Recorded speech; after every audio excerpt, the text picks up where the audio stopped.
જે કંઈ સાંભળે એમાં એનો જ સ્વર સંભળાય. પેલા ઉદ્ધવજી પરમ જ્ઞાની માણસ અને સાક્ષાત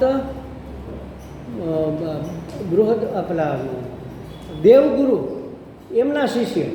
તમે વિચાર કરો, દેવગુરુના શિષ્ય એટલે સ્વર્ગમાં જઈને એને બ્રહ્મ વિદ્યાને આ બધું ભણ્યા એની પાસે અધ્યયન કરેલું અને ભગવાનના નિકટમાં નિકટ મિત્ર, ખાસમ ખાસ મિત્ર અને એના સચિવ પણ ખરા.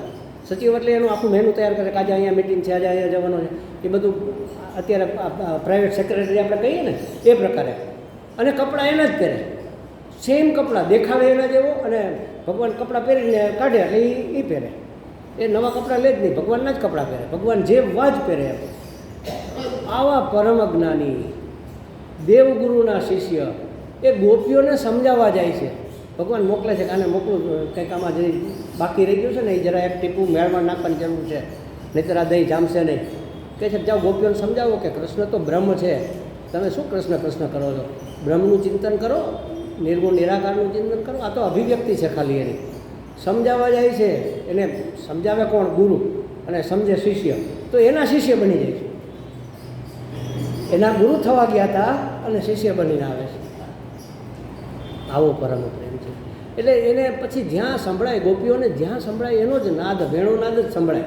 પવન આવે ને સુસવાટા બોલે ને તો ગજુ કૃષ્ણની બંસરી ક્યાંક વાગી કે નહીં, એવા જ ભણકારા વાગે. આપણે ભણકારા કહીએ ને, શબ્દોમાં એના જ ભણકારા વાગે, દ્રશ્યમાં એનો જ રૂપ દેખાય.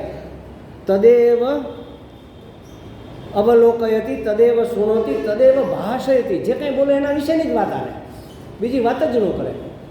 મારે જે અધ્યાત્મ પરિષદમાં પ્રશ્નો આવે છે ને, જાત જાતના પ્રશ્નો હોય, એમાં વ્યવહારિક પ્રશ્નો હોય, સાંસારિક પ્રશ્નો હોય, પણ તમે સાંભળો તમને ખ્યાલ આવે. એ ગમે એવો પ્રશ્ન હોય ને, હું એને અધ્યાત્મમાં લઈને મૂકી દઉં અને સમાધાન ત્યાં જ છે, બીજે છે જ નહીં. એવી રીતે ગોપીઓ ગમે એ વાત કરતી હોય ને, કૃષ્ણ એમાં એની વાતમાં આવ્યા વગર રહે જ નહીં. પછી માખણની વાત કરતી હોય, મહીની વાત કરતી હોય, જવાની, આવવાની, બોલવાની, ચાલવાની, રીસાવાની વાત કરતી હોય, મનાવવાની વાત કરતી હોય, તોફાન કરવાની વાત કરતી હોય, ગમે તે કરતી હોય, ગમે તે કામ કરતી હોય, બધામાં કૃષ્ણ જ્યાં. કારણ કે એણે બધું કરેલું. એક વખત એક ગોપીને, એ જમાનામાં ગાયો લાખો લાખો ગાયો હતી, તો ગાયો તો ચરવા ગઈ, પછી પેલું છાણવાસીદું કરવું પડે ને, તો એને એમ થયું બહુ આટલું બધું છાણવાસીદું, તો એને પેલું મોટો આવડો સૂંડલો કે ને સૂંડલામાં છાણ ભર્યું. પછી હવે ઉપડે નહીં. હા ઉપાડું કેમ? ત્યાં જોયું કનૈયો નીકળો દોડ, એ લાલા અહીંયા આવતો, આ જરા મને ઉપડાવી દેતો. તો કે ના હું એમને ન ઉપડાવું, પછી તમે તો એ કે પછી મને માખણ દેવું પડશે, બોલો. તો કે આ માખણનો પીંડો આપીશ. તો એ કે પણ કેટલા તમારે? એ કે બધાય સુંડલા તારે ઉપડાવવાના, અને જેટલા તું સુંડલા ઉપડાવીશ મને એટલા લોંદા માખણના હું તને દઈશ. પણ તમે ગડબડ કરો તો, તમે ભૂલવી દો તો કે ના ઉપર જો હું આ છાણ છે ને એનો તમે ચાંદલો કરી દો. એક એક ટોપલામાં એક એક ચાંદલો, એક એક ટોપલામાં એક એક ચાંદલો, ચાંદલા. હવે એ ગોપી કૃષ્ણ મથુરા ગયા પછી વાસીદું કરવા જઈ શકે? તમે વિચાર કરો. અને એને શું યાદ આવે અને કેવો ચહેરો યાદ આવે? આખા છાણથી રંગાયેલો, ચાંદલા કરેલો. પછી ગોપીને કહે છે ગણ હવે કેટલા છે એમ, જો એમાં ગડબડ ના કરીશ, એટલા લોંદા મને દે હાલ. એક પછી એક અને ખાતો જાય. પોતાના મિત્રોને બોલાવે, કારણ કે એટલું બધું તો ખાઈ ન શકે, એટલે તું ખા. વાંદરાઓને બોલાવે, તમે ખાઓ. ગાય દોવા જાય, પેલો વાછડો એને પહેલાં છોડી મૂકે, બધું થાવી જાય. ગોપી ફરિયાદ લઈને જાય. હવે એ ગોપી જ્યારે ગાય દોવા જાય ત્યારે યાદ આવે કે ના? એટલે કે એને જ જુએ, એને જ સાંભળે, એને જ યાદ કરે, એને એના વિશે જ બોલે. ગમે એ બોલતી હોય એની જ વાત નીકળે વચ્ચેથી. તદેવ ચિંતયતી, અને મનમાં એનું જ ચિંતન ચાલે. આપણે કૃષ્ણની વાત કરીએ, કૃષ્ણ એટલે પરમાત્મા. અહીંયા આપણે માનો કે પરમ પ્રેમની વાત કરીએ, પરમાત્માની વાત, તો પરમાત્મા જ દેખાય. કારણ કે જે છે, જ્યાં છે, જેવું છે, મારા ભગવાને લીધેલો વેશ છે. બીજું છે શું? આ નામરૂપ રૂપે એ દેખાય છે, બરાબર છે. એ તો નામરૂપ એનો વસ્ત્ર, એનો વેશ છે. વેશ બદલી જાય તો માણસ થોડો બદલી જાય. હવે ત્રિવેદીભાઈ આજે સફેદ કપડાં પહેર્યા, કાલે બ્લેક એન્ડ વ્હાઇટ પહેરીને આવે તો એ થોડા બદલી, તો એના જ રહેવાના ને. ભગવાવાળા ન બદલી શકે, બાકી તમને તો છૂટ હોય ને. અમારે તો એક કલર બસ, ભલે વસ્ત્ર બદલે તો ખબર ન પડે બીજા છે કે ઇનાઈ છે એમ, લગભગ તો હરખા જ હોય. એટલે ગમે તે વાત કરે, ગમે તે વ્યવહાર કરે, એના વિશેની પરમ પ્રેમની જ વાત થાય.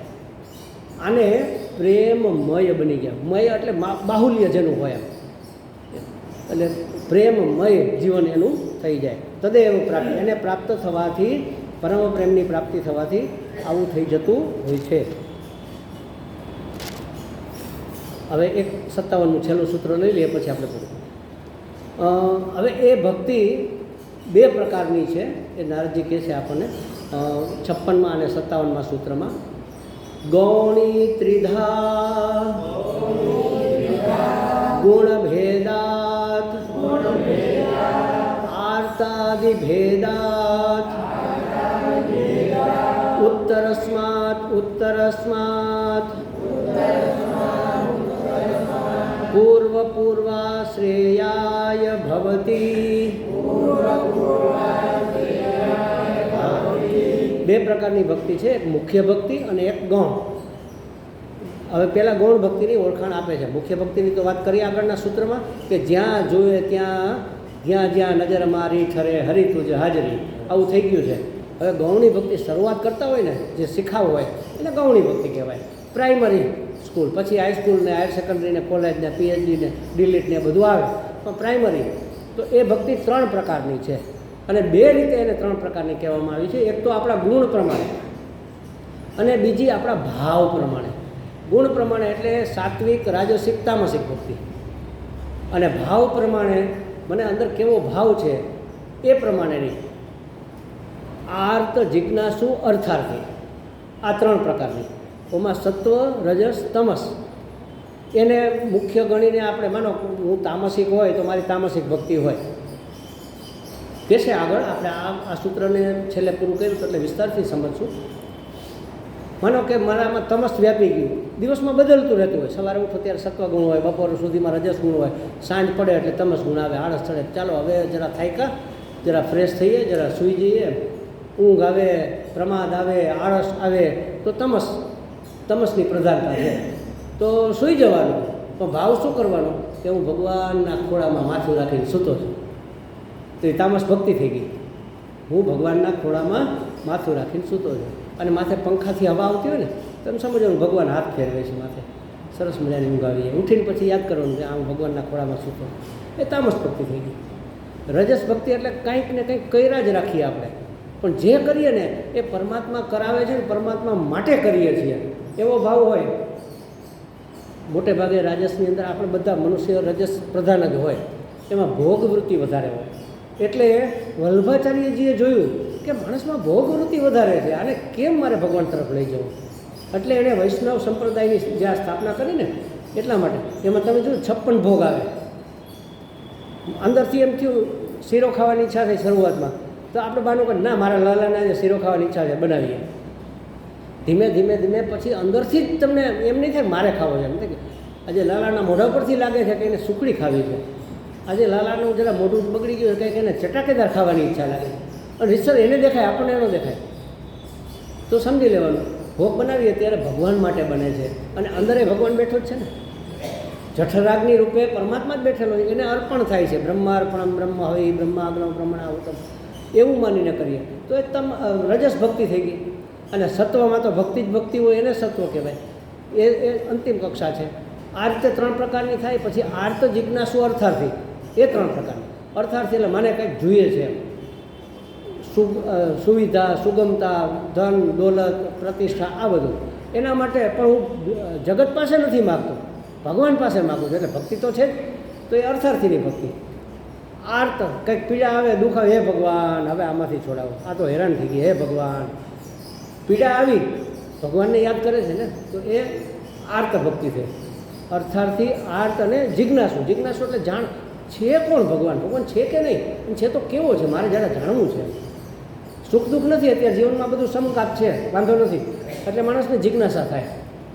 કંઈક વાંધો વચકો હોય ને તો એને ટાળવાનો પ્રયત્ન પહેલાં કરીએ, પણ બધું હવરું હમ ઉતરું હાલતું હોય તો જાણવાની જિજ્ઞાસા બહુ થાય. આ કેમ હશે, આવું કેમ હશે, ફલાણું કેમ હશે, એ જિજ્ઞાસુ.